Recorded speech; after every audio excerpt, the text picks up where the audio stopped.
Je me souviens, moi, enfant, ouais, tout petit enfant, avoir circulé dans le camion GMC qu'il avait racheté aux soldats américains.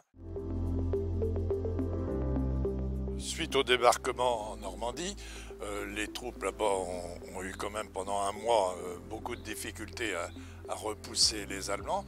Et puis après, c'est au cours de l'été 1944 que la libération des villages de Seine-Inférieure à l'époque s'est faite.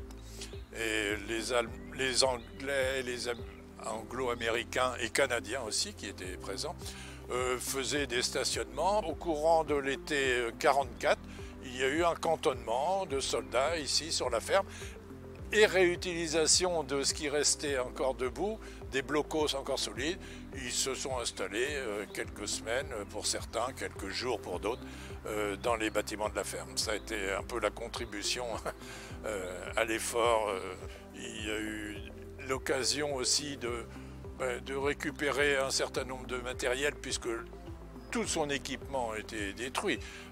Je me souviens, moi, enfant, tout petit enfant, avoir circulé dans le camion GMC qu'il avait racheté aux soldats américains ou à l'armée, enfin aux responsables américains qui ne ramenaient pas tout leur matériel aux États-Unis. Je me souviens aussi des grilles que parfois l'armée utilisait pour faire passer un camion, un véhicule sur un terrain humide.